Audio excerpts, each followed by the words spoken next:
नमस्कार दोस्तों, स्वागत है आपका हमारे YouTube चैनल जीके ट्रैकर पे।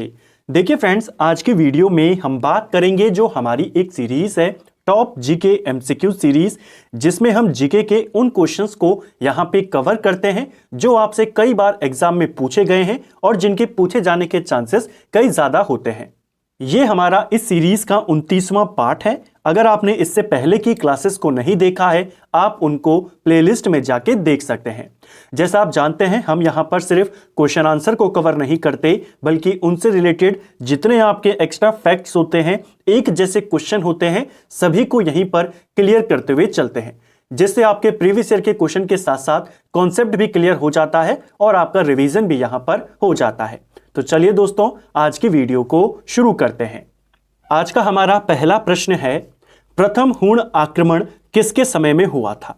तो देखिए, भारत पर पहला हूण आक्रमण गुप्त वंश के राजा स्कंद गुप्त के शासन काल में हुआ था।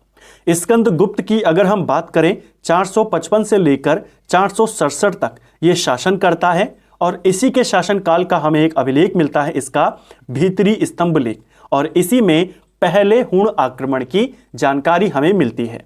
जो स्कंद गुप्त था, इसने हुणों को पराजित किया था। तो इन दोनों बातों को आपने याद करना है। जानकारी कहां से मिलती है, किसके काल में हमला हुआ और जीता कौन? स्कंद गुप्त ने हुणों को पराजित किया था। ठीक है, नेक्स्ट है हमारा, महमूद गजनवी ने सोमनाथ मंदिर पर कब आक्रमण किया था?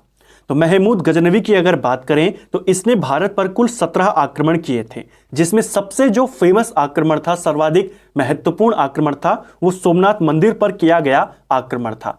इस आक्रमण के बाद इसको काफी सारा पैसा यहां से मिलता है। यह आक्रमण 1025 ईस्वी में हुआ था। ऑप्शन डी सही आंसर हो जाएगा। कुछ इंपॉर्टेंट फैक्ट्स हैं यहां पर, इनको देख लेते हैं।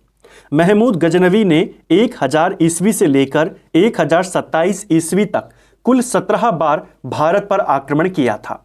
इसके आक्रमण का जो मेन उद्देश्य होता था, भारत की संपत्ति को लूटना। ठीक है, इसका पहला आक्रमण 1000 ईस्वी में किया, इसने पेशावर पर किया था। ठीक है, सबसे ज्यादा जो इंपॉर्टेंट आक्रमण था वो सोमनाथ मंदिर पर किया गया आक्रमण था, जो इसने 1025 में किया था। और सबसे अंतिम आक्रमण की बात करें तो वो इसने जाटों के खिलाफ किया था। जब यह सोमनाथ मंदिर को लूटकर वापस जा रहा था तो रास्ते में कुछ जाटों ने इस पर हमला किया और इसके कुछ धन को लूट लिया था। तो उसी का बदला लेने के लिए इसने अपना आखिरी आक्रमण किसके खिलाफ किया था? जाटों के खिलाफ किया था। तो ये कुछ इंपॉर्टेंट बातें महमूद गजनवी को लेकर के आपने याद करना है। ठीक है, नेक्स्ट है हमारा, अजमेर में 2.5 दिन का झोपड़ा मस्जिद का निर्माण किसने करवाया था? तो 2.5 दिन का झोपड़ा ये कहां है आपका? ये अजमेर में है। कई बार तो आपसे लोकेशन ही पूछ लेता है। इसका निर्माण कुतुबुद्दीन ऐबक के द्वारा करवाया गया था। ऑप्शन बी हमारा सही आंसर होगा।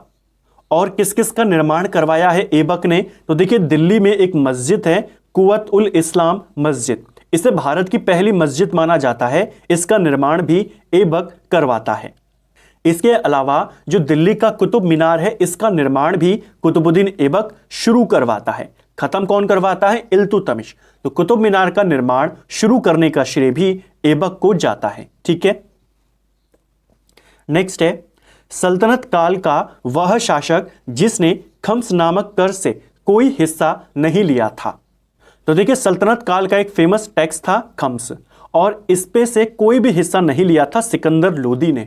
ऑप्शन सी हमारा सही आंसर यहां पर हो जाएगा। कुछ इंपॉर्टेंट बातें हैं, इनको देखते हैं।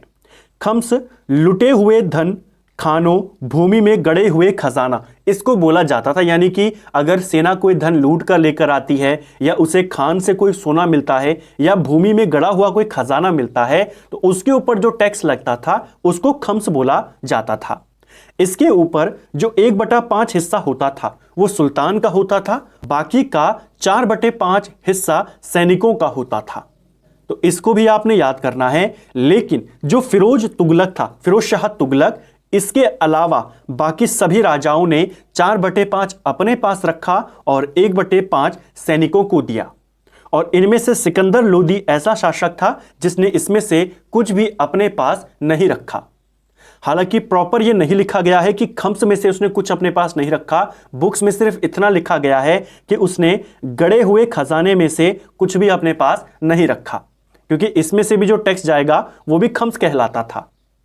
तो प्रॉपर आंसर इसका यही होगा कि गड़े हुए खजाने से इसने कोई टेक्स्ट नहीं रखा। लेकिन कई बार इसको भी पूछ लेता है, तो आपने इस क्वेश्चन को भी याद करना है कि खम्स में से किसने कोई हिस्सा अपने पास नहीं रखा था, तो वो था सिकंदर लोदी। ठीक है, नेक्स्ट है सरहिंद का युद्ध कब हुआ था। तो एक फेमस युद्ध है सरहिंद का युद्ध। यह लड़ाई 1555 में लड़ी गई थी और किस किस के बीच में होती है, हुमायूं और सामने था सिकंदर सूरी। इन दोनों के बीच में 1555 में एक लड़ाई होती है सरहिंद का युद्ध, और इसी युद्ध के बाद हुमायूं वापस से दिल्ली की गद्दी को प्राप्त कर लेता है।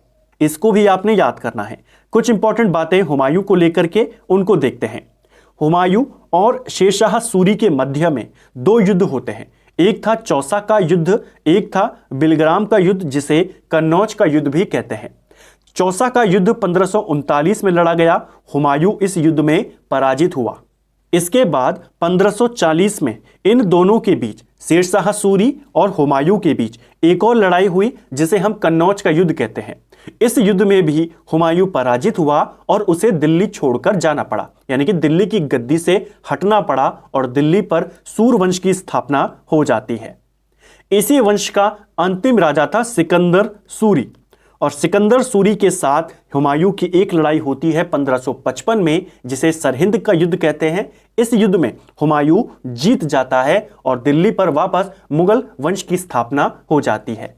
इन तीन लड़ाइयों को आपने याद करना है, तीनों को लेकर क्वेश्चन बन जाते हैं।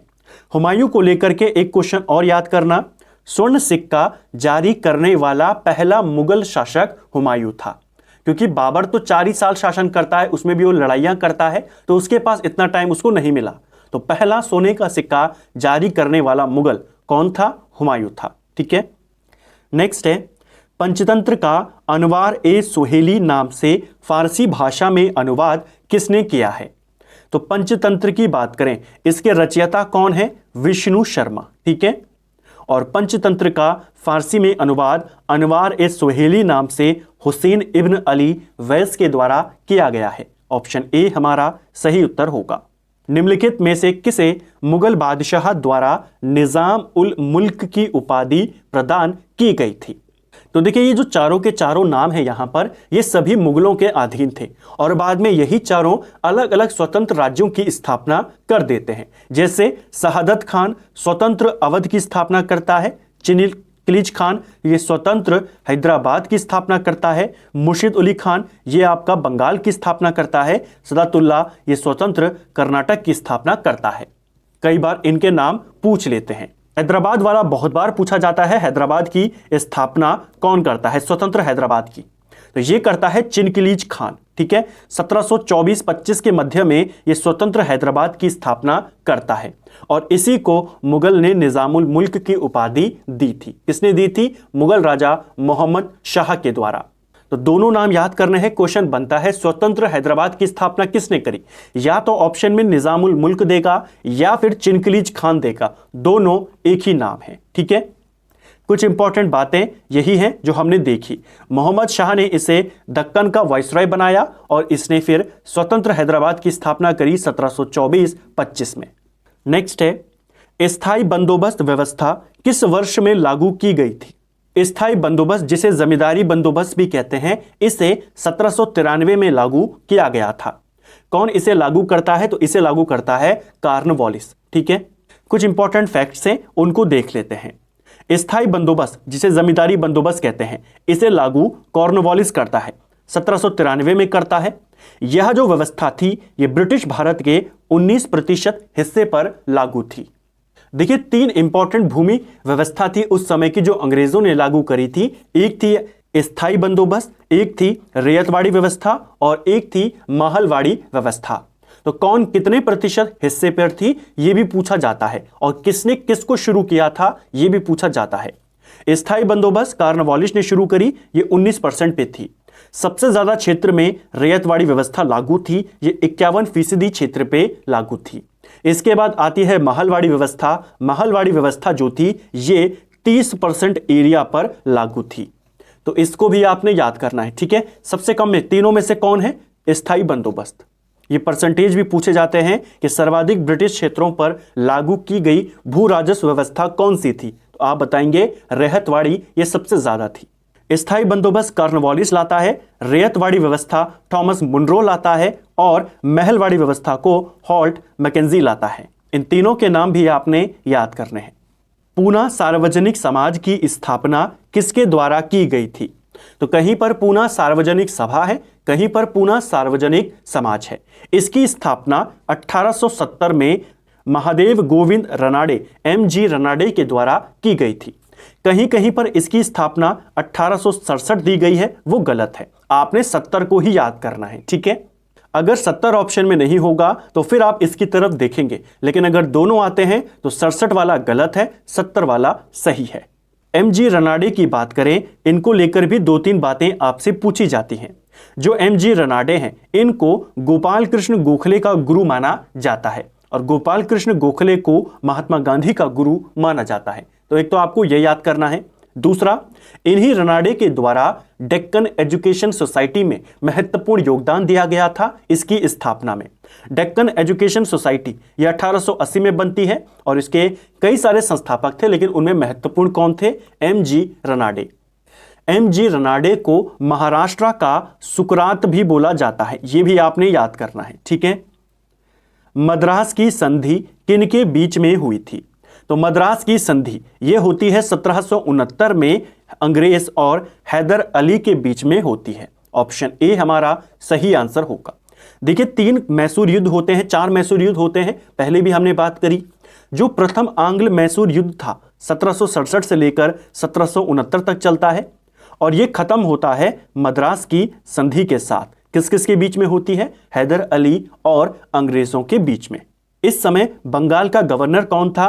तो वेरेलस्ट इस समय बंगाल का गवर्नर था। इसको भी आपने याद करना है, ठीक है। अगला है नवजीवन समाचार पत्र के संपादक कौन थे? तो एक और इंपॉर्टेंट समाचार पत्र है। कब से आता था, कहां से आता था, किस भाषा में आता था, क्वेश्चन बनते हैं। जो नवजीवन समाचार पत्र था इसकी शुरुआत 1919 में होती है।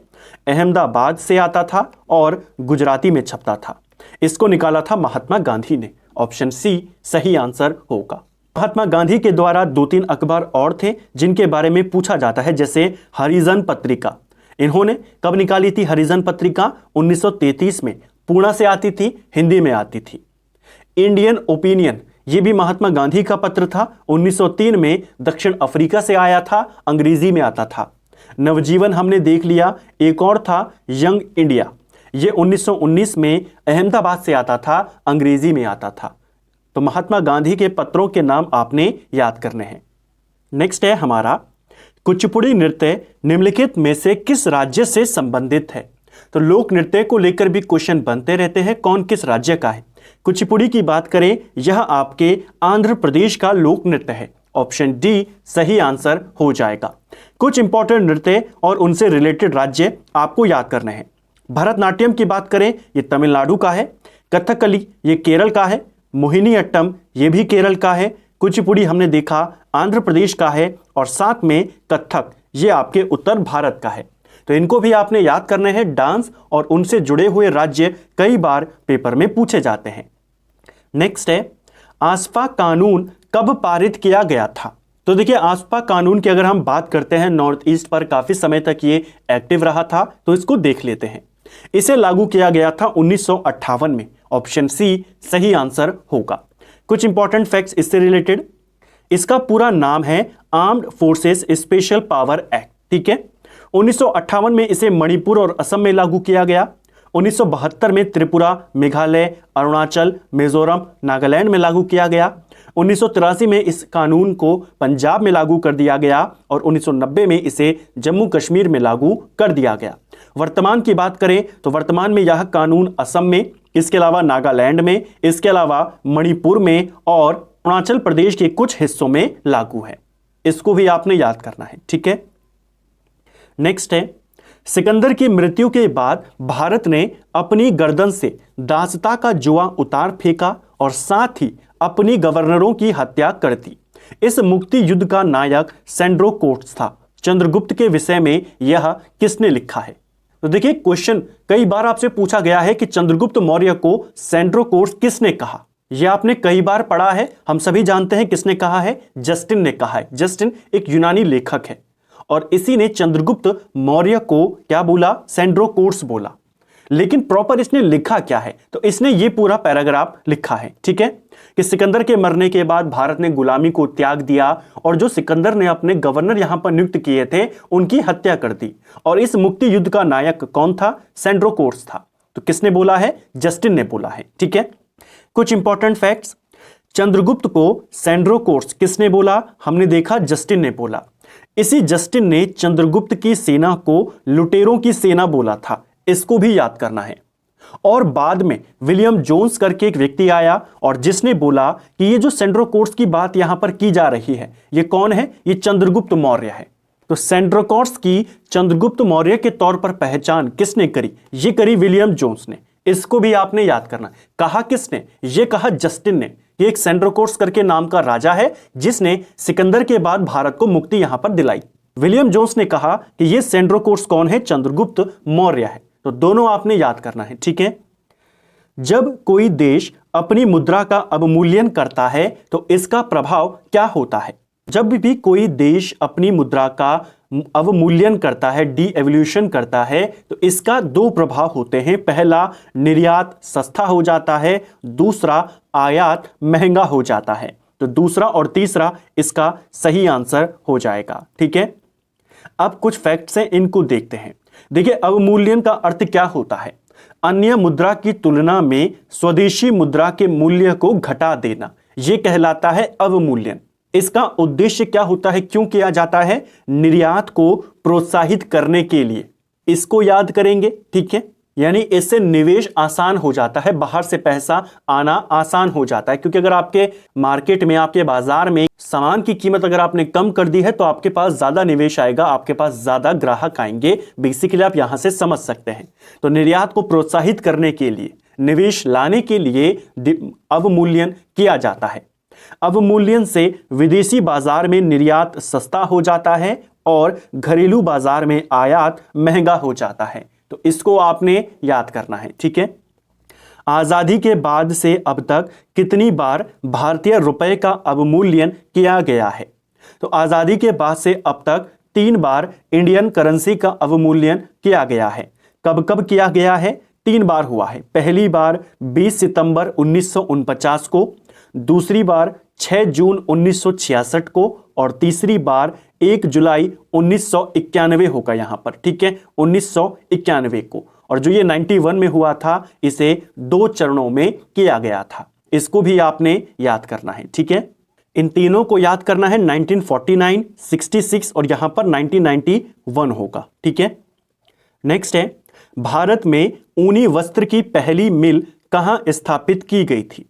तो भारत में ऊनी वस्त्रों की जो पहली मिल थी, इसे 1876 में बनाया गया था और यह कानपुर में बनी थी। ऑप्शन ए सही आंसर हो जाएगा। संसदीय शासन प्रणाली की प्रमुख विशेषता क्या है? तो संसदीय शासन प्रणाली की प्रमुख विशेषता है शक्तियों का पृथकीकरण और विधायिका और कार्यपालिका के मध्य में सामंजस्यपूर्ण संबंध। तो पहला और तीसरा यानी ऑप्शन सी सही उत्तर होगा। एक अनुच्छेद जिसके बिना संविधान अर्थविहीन है, यह संविधान की आत्मा और हृदय है। बी.आर. अंबेडकर का यह कथन किस अनुच्छेद से संबंधित है? तो किस आर्टिकल को बी.आर. अंबेडकर ने आत्मा और हृदय कहा था? यह कहा था आर्टिकल 32 को। ऑप्शन सी सही आंसर हो जाएगा। नेक्स्ट है, निम्न में से कौन लोकसभा और राज्यसभा की संयुक्त बैठक बुला सकता है? तो राज्यसभा और लोकसभा की संयुक्त बैठक कई बार हमने देखा है आर्टिकल 108 के तहत बुलाई जाती है। बुलाता कौन है? राष्ट्रपति इसको बुला सकते हैं। ऑप्शन बी सही आंसर होगा। इसकी अध्यक्षता कौन करता है? अध्यक्षता लोकसभा का अध्यक्ष करता है।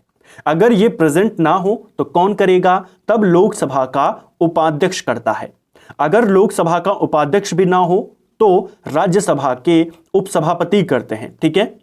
ये क्रम आपने याद करना है, पूछा जाता है। तो फ्रेंड्स ये थे हमारी सीरीज है टॉप जीके एमसीक्यू सीरीज। आज हमने उसका 29वां पार्ट यहां पर देखा।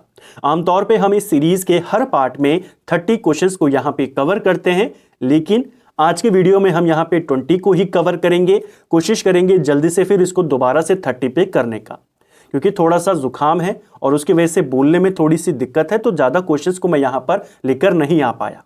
तो जैसे ही जुकाम थोड़ा कम होता है मैं कोशिश करूंगा दोबारा से इसमें 30 क्वेश्चंस को इंक्लूड करने का। उम्मीद करता हूं आपको आज का वीडियो पसंद आया होगा। अगर आपको ये वीडियो पसंद आई है तो वीडियो को लाइक करें। अगर आप चैनल पर पहली बार आए हैं, चैनल को सब्सक्राइब करें, अपने दोस्तों के साथ शेयर करें। वीडियो आपको कैसा लगा कमेंट बॉक्स में हमें ज़रूर बताएं। Thank you friends.